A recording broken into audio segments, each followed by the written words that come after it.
All right, it's time. Home Automation with Android Things and the Google Assistant by Gautier. Please give a warm welcome to Gautier.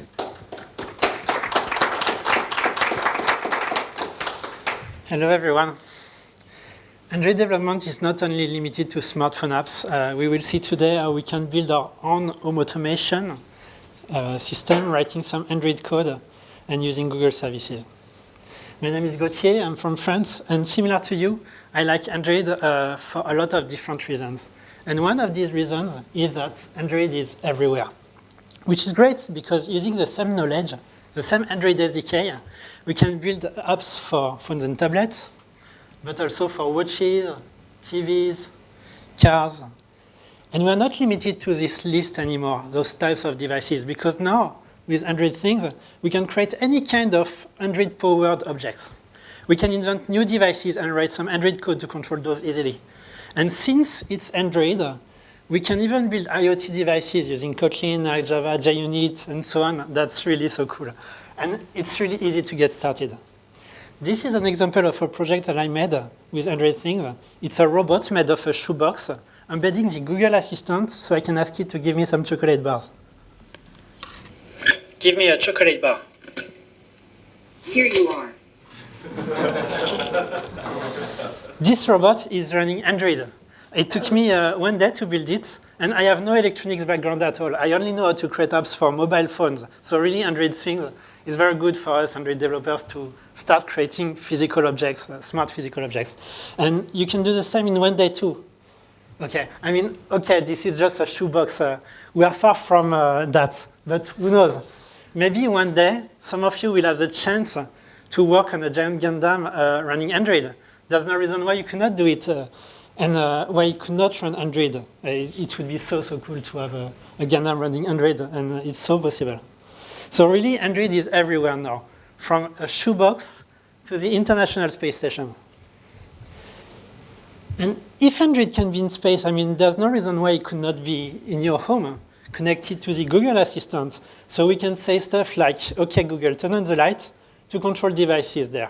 That's what we will see today. If you want to use the Google Assistant to control some devices in your home, the easiest way is to buy some devices that are already compatible, such as some Philips Hue lights, for instance, or others. They work really, really well. But the problem with those devices is that usually they're like very, very expensive. And me, every time it's just some light bulbs, and every time I want to buy some, I realize my wallet is like not ready for that yet. That's really too expensive for me. Hopefully there is a cheaper way to have some home automation with the Google Assistant. And this way is very fun because it's all about building everything from scratch using Android Things and Google services. And we are developers, right? We are not afraid to build new things from scratch. That's a part of our job. We do that daily. So let's do it. Let's build our own home automation system with the Google Assistant. And here is how it works. When you say, OK, Google, turn on the lights, you can configure the Google Assistant to call one of your web services. Your web service will receive some JSON data from Google. And thanks to that JSON data, it will understand that you want to turn the lights on, for instance. And to control the lights, your web service will need to notify a central device in your home that will be responsible for controlling all the other devices in your home in a secure way. And this device that will control all the other devices in your home could be an Android Things device that will act as a secure bridge between actions from the internet and interactions with physical devices in your home, with local devices. So when you say, OK, Google, turn on the lights, the internet will notify your Android Things device so that it can turn the lights on. So in your home, you really need a central device responsible for controlling all the other ones. And when you buy some Philips Hue lights, for instance, this is exactly what happens. And that's the reason why you need this component, which is a bridge. The Philips Hue bridge is a device that receives actions from the internet and communicates with the light bulbs in your home to control those. This works exactly the same way. But for us, instead of having a proprietary bridge, a black box, we will use an Android Things device that will be much better because we will be able to program it the way we want, and it won't be limited to a small subset of devices. So I repeat, when you say, OK, Google, turn on the lights, you can configure the Google Assistant to call one of your web services. And to tell Google which web service it should call, it's quite simple. You have to create an Actions on Google project. Actions on Google is a way to build apps for the Google Assistant, whether it's a chatbot or a smart home app for home automation. So let's do it. First, we create an Actions on Google project from the developer console, and we select Smart Home App to have some home automation thanks to the Google Assistant. And remember, the Google Assistant should communicate with your web service to let you know that it needs to turn the lights on, for instance. So that's the reason why when you create a Smart Home Actions on Google project, you have to specify the endpoint, the URL of the web service it should call. It's like a hook. So Actions on Google will need to call your web service, so it needs to know the internet address of your web service. And when you create an Actions on Google project, Smart Home, you can just specify here the address of your web service. That will be called by the Google Assistant when it needs to perform some actions on your devices. And of course, only Google should be allowed to call your web service. I mean, nobody else. It must be secured, really secured. Otherwise, anyone could call your web service to control your lights in your home. That's really not something you want. So it must be secure. And to ensure that only Google is allowed to call your web service, when you create your Actions on Google project, you can specify the address of an OAuth2 server. So that's very, very standard way. Actions on Google, thanks to OAuth, will ask for an OAuth token and will use that same token to communicate with your web service in a secure way. And since other people will not have an OAuth token, so only Google will be able to communicate with your web service in a secure way. So you must need an OAuth server to use Actions on Google Smart Home. And it might look complicated to implement one or create one from scratch, but don't worry, you can find a lot on the internet that are already made, and you just need to clone the GitHub project, deploy it, and 5 minutes later you're done, you can have an OAuth2 server. So it might look scary, but it's not. You just deploy an OAuth2 server, and a few minutes later you're done, and you must need it because it has to be secured. And once you have specified your web service address and the OAuth2 server information, you can click on the test drive button to start testing communications between Actions on Google and your web service. And once you clicked on the test drive button, the Google Assistant will be able to contact your web service in a secure way, thanks to OAuth2, when it needs to. And Actions on Google will need to call your web service at 3 different times, for 3 different occasions, named sync, execute, and query. The first time the Google Assistant will call your web service, it will do what's called a sync action to synchronize data. That's very important because to be able to control devices in your home, the Google Assistant should know which devices you have. I mean, it cannot just guess that from nothing. So the first time the Google Assistant will call your web service, it will send a sync action, and you will have to tell, okay, in my home I have, for instance, a light bulb and a heater. So sync is to synchronize your devices to know which devices you have. So the Google Assistant will execute an HTTP POST request to your web service, and that's very standard with a JSON. And you can notice here the intent, which will be sync. So basically, what you have to do is when you receive a POST request from your web service, you have to pass the JSON data. And if the intent is a sync intent, then you have to return the list of devices you have in your home. So here's an example of what your web service should respond. If you've got, let's say, only one smart light bulb in your home, your web service will return an array of devices with only one device. The light bulb is a light device that has 2 traits or 2 characteristics. You want the light bulb to be turned on or off from the Google Assistant, and you would like to change the color. So you have to specify which actions users can perform with your device. So here I specify 2 traits, on, off, and color spectrum. Also, you can optionally specify a nickname. So you can say, OK, Google, turn on the light bulb or turn on the blah, blah, blah. Yeah, I name it light bulb because I have no imagination, but you can do whatever you like. So that's how you can tell the Google Assistant which devices are in your home, by returning a JSON object listing all the devices you have when you receive a sync action from Actions on Google.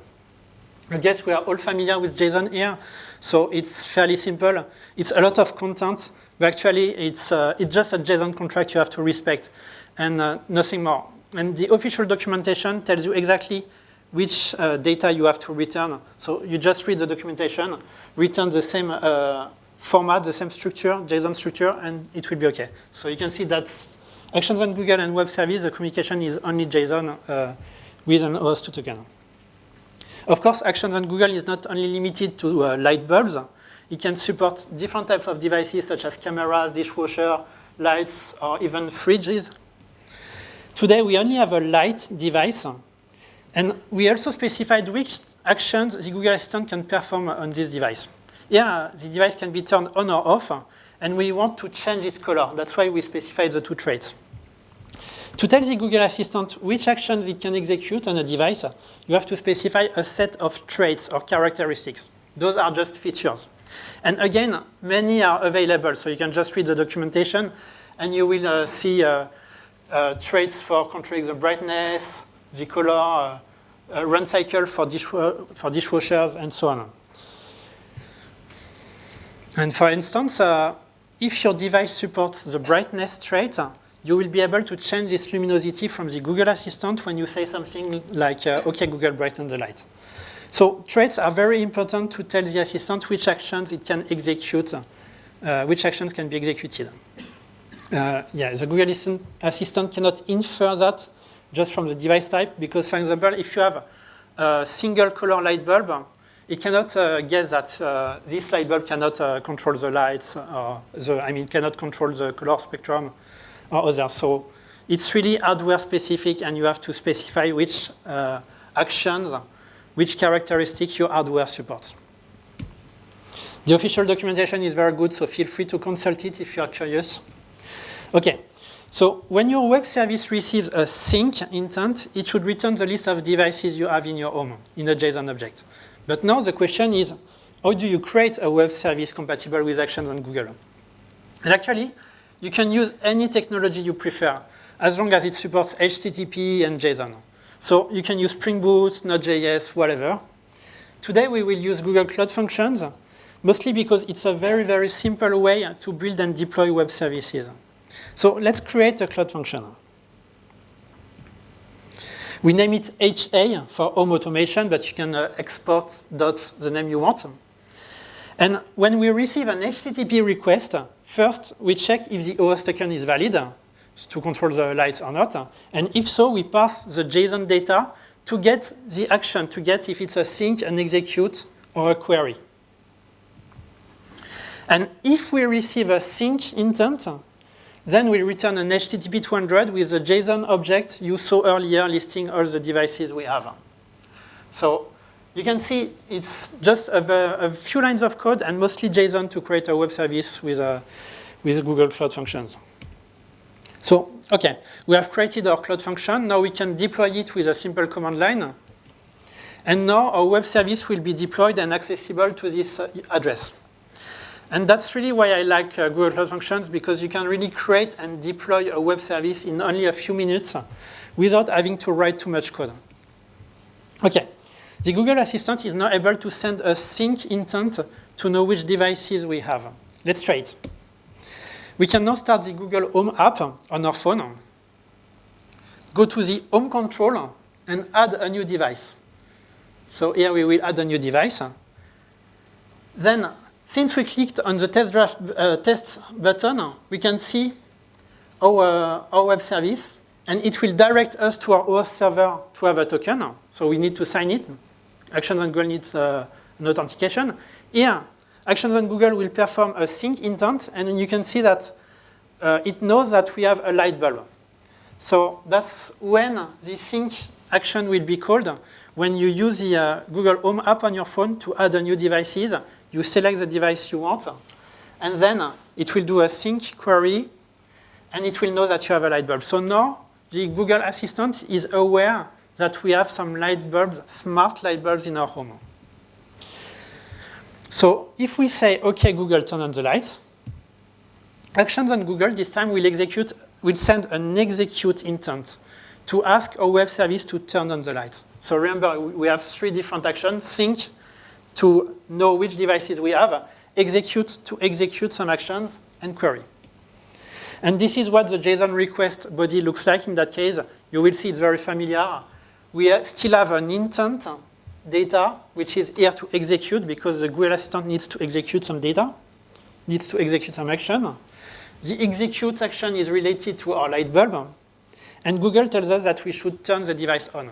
So basically, it's the same. You have to parse JSON data actions on Google, calls to your web service, sends to your web service, and if it's an execute data, you have to parse that block to know which action you have to execute on your device. So here, Google Assistant wants us to toggle the on-off action. Actually, it wants to turn the device on. So again, simple JSON, and everything is listed on the official documentation. So at that point, we should, since actions on Google tell us we should turn on the device, we should find a way to communicate with our Android Things application. And we will return the following JSON response indicating that we have successfully turned on the light bulb. Finally, the last actions a web service can receive from the Google Assistant is the query intent. This one is very useful when we ask the assistant questions like what lights are on in the living room, for instance. You know, to be able to answer this question, Actions on Google needs to contact your web service to know which lights are on or off. And to be able to answer this question, the Google Assistant will send this time a query intent related to our light bulb to know if it's on or off. So basically what you have to do is tell the Google Assistant, okay, my light bulb right now, it's not on, so it's off. So again, nothing difficult here, simple JSON. And the JSON model you have to respect is listed on the official documentation website. That's how you communicate with Actions on Google and your web service. Actions on Google will send a query, either a sync and execute or a query, and then you can just parse that JSON and return the following data it needs to know. So we have done the first part, which is communicating between our Google Home or the Google Assistant and our web service. Now the Google Assistant is now able to send sync, execute, or query intent to our web service. Now, when our Cloud function receives an execute intent, it should forward this information to our Android Things bridge, right? So it can turn the lights on, for instance. So first, we will install Android Things on the Raspberry Pi 3. Then we start Android Studio. And we create a new Android Things project, targeting API 27 because Android Things is always up to date. An easy and secure way to notify an Android device from the internet is to use Firebase, and especially Firebase Cloud Firestore, which is a real-time NoSQL database you can listen to and be notified when data changes. That's very cool, Firebase Firestore. And the Droid app is actually using Firestore to handle the favorite sessions. It's sent to a Firestore if you have started or not a session. And all this information feeds you can see in the Droid app is actually using Firestore. So that's really cool. Okay, so we are going to create a Firebase project and add Firebase to our Android Things application, modifying the Gradle configuration. If you've already played with Firebase Cloud function, Firebase Cloud messaging, sorry, you should already be familiar with that part because it's very similar. You create a new Firebase project. It will ask you to modify your Gradle configuration so it can have all the Firebase information it needs. We will create a user for our Android Things bridge and add some security rules to ensure that only the Android Things device will be allowed to access the Firestore content. You do not want somebody else to create an application and communicate with Firestore to modify, to turn on the lights in your home. So you need to add some security, and Firebase is very good for security. You can create some rules, security rules, to say that only this authenticated person will be able to access this data. So we can do that with Android Things, and we just do it. Now we can populate the database, the Cloud Firestore, creating a lightbulb document with two attributes: on, which is a Boolean telling if the device, if the light bulb is on or off, and spectrum RGB, a value representing the light bulb color in an integer. So we have created a Firebase document, light bulb, with on and spectrum RGB. And the idea here is to modify from our web service Firebase, Firestore, so that Firebase will automatically notify in a secure way our Android application or Android Things application. And here's how it looks. We have a collection of users. Each user has some devices. Currently, we only have one light bulb. And we can see we have 2 attributes, on and spectrum RGB. When a Firebase document is modified, the Android Things device should be notified automatically. So in our Android Things application, we will wrap Firebase into a live data. When the live data is active, we authenticate with Firebase to access protected content. And we listen for Firestore changes. So when a Firestore data is modified, we can post the new values, the new attributes to the live data. I use live data here to show you that you can use the architecture components on Android Things, because Android Things is Android. But you don't need to. This is not mandatory. That's good because it's a very simple reactive wrapper around the Firestore. But if you prefer to use RX or do it manually, you can too. OK, our Android Things device is now notified automatically when Firestore data changes. Now, in our Cloud Function, when we receive an execute intent from Actions on Google to execute an intent to turn on the lights, we should update the Firestore from our web service. And to do that, we just need to authenticate with Firebase from our Google Cloud Function. That's just some boilerplate. You don't really need to care. But you can see it's only 1, 2, 3, 4 lines of code. And when we receive an execute intent, we get a reference to our Lightbulb document in Firestore. And we set the new Firestore data to the attributes we want. So here, for instance, we will say that we want the light bulb to be on, and the color of the light bulb will be blue. And since we have written this data to Firestore, Firestore will notify automatically our Android or Android Things device. And you can see to modify a Firestore content from a Google Cloud Function is 3 lines of code. So it's very, very easy. You may not be familiar with the API, but you can still see that it looks simple and it is. So when we say, OK, Google, turn on the lights, the Cloud Function parses the execute intent from Actions on Google and updates data in Firestore. When some data is modified, Firebase automatically notifies our Android Things bridge. And now our Android Things device should turn on the lights. Oh, I forgot, we still have no lights right now because we are poor. So let's buy some light bulbs, but not expensive ones. You can buy Bluetooth light bulbs for around $10 on Chinese websites, and those can be controlled using an Android application to turn them on or off or change the color. But we don't want to use the bundled Android application to turn on or off the light bulb. We want to do it programmatically using our Android Things device instead. So we are going to do some slight reverse engineering to understand how to control the light bulb using Bluetooth Low Energy. And the easiest way for that is to do a man in the middle to capture Bluetooth packets that comes from the phone to the light bulb. And the good news here is that Android is very useful for that, because you have a developer option on your phone which is called Bluetooth HCI Snooplog, and this developer option will capture Bluetooth packets into a file, exactly what we need. So we are going to activate that developer option, and we start the official Lightbulb application. We will select our light bulb, and we want our light bulb to be red, green, blue, yellow, and white. At that point, the mobile application has sent some Bluetooth packets to the light bulb. And thanks to the developer option we enabled, we can access that data. So we're just going to fetch the Bluetooth dump file using ADB, and we open it with Wireshark to see what's inside. So let's open Wireshark.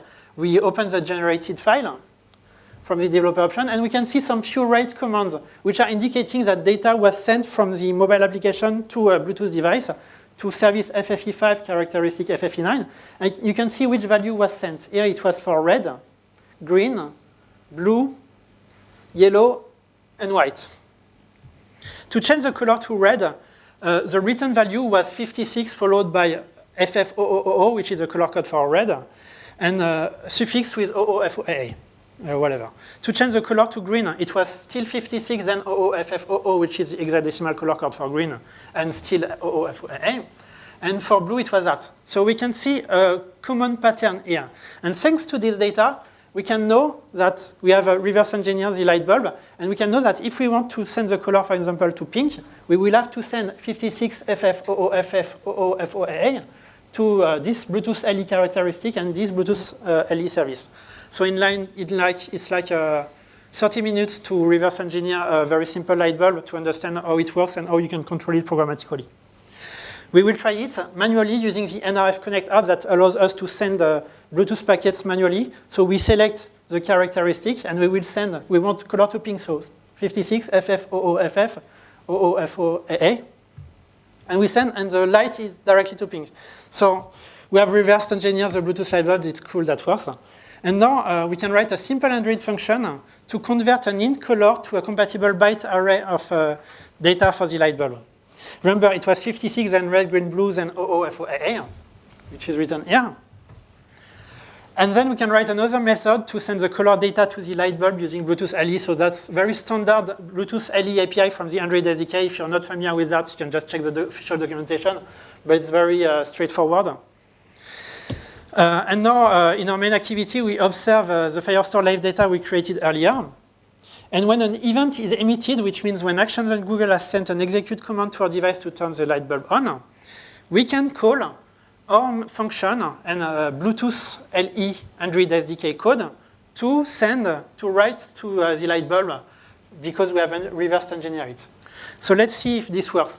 We have our Firestore content, and we will just modify the on value to true, update, and you can see Firebase automatically notifies our Android Things device. It's like instant, immediately. And we can also change the color directly. So what we have done is we have integrated Firebase in Android, or Android Things. And now, since the sync is automatic, we can just modify data from the Firebase developer console. Everything is in place, and we can test the final result. And since my Japanese is bad, I will use Google Translation to talk instead of me, and you will see that if the translation is correct, that Firestore data will be modified almost instantly. OK Google ライトをつけて。はい、ライトバルブをオンにします。OK Google がライトを青に設定。わかりました。ライトバルブの色を変えます。OK Google ライトをマゼンタに変更する。わかりました。ライトバルブの色を変えます。Oh, and of course, you don't need a Google Home device to control home devices. You can just use the Google Assistant from your Android phone to control those easily. And I think we are done. Oh, wait. Our bridge is running Android, right? And we are developers, so we can control almost all other devices almost for free now that everything is in place. For instance, we can make this 3D lamp compatible with the Google Assistant. And it could be cool to also control this fan from anywhere. Basically, we can hack all the devices in our home. So first, we update the Firestore content. This time, we don't have a simple device, but we have 3 devices, a 3D lamp, a fan, and a light bulb. We will use a relay module to control high voltage devices, for instance, a fan. And still the same, if the fan is concerned, we will update the relay module to on, but manipulating electricity is very dangerous. So we will not do that. We will instead buy some radio control power outlet that is basically doing the same. You can use a remote to send radio frequencies to the power outlet. And we can use an Arduino with an emitter and a receiver to do exactly the same as what we did earlier with Bluetooth LE, but this time we will do a man in the middle with radio frequency communication. Thanks to an Arduino, that's very simple because all the Arduino code is already written. So here I can test, I press some button on my remote, and I can see which code was sent from the remote using radio frequencies. So then we can create a radio frequency emitter, and we connect it to our Android Things board over GPIO. If you want more information, you can see the Android Things documentation for that. That's not the purpose of this talk. But we can still use the UART API from GPIO to communicate from the Android Things device to the Arduino. And now that everything is in place, we will use our 3D lamp And we will do the same, but our 3D lamp is an infrared lamp. So what we will do is we will do the same. We will use a microcontroller to do a man in the middle with infrared communication. So still the same, we need an infrared receiver. And we press the infrared remote, we can see dump data from the infrared which was received with the microcontroller. And then we copy this dump, and we will just see the final result. Okay, Google, turn on the lamp. You got it. Turning on the lamp. Okay, Google, turn off the fan. Sure, turning off the fan. Hey, Google, change the light bulb to blue. Sure, changing the light bulb to blue. So you can see it's very instant, and it's always what we did, which means reverse engineer some devices. It's very, very easy. You have all the code on internet.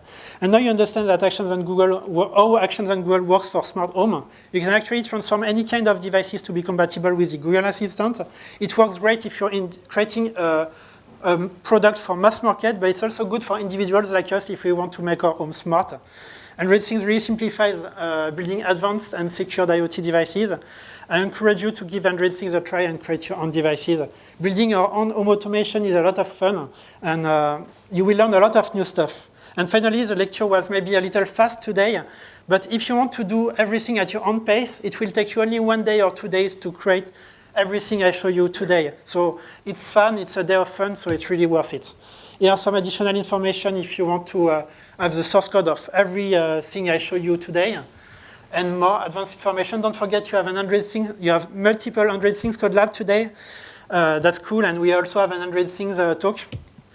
And that's all for me. Feel free to follow me on Twitter for fun stuff. Slides are available online if you want the link to all the other projects. And thanks a lot for your attention.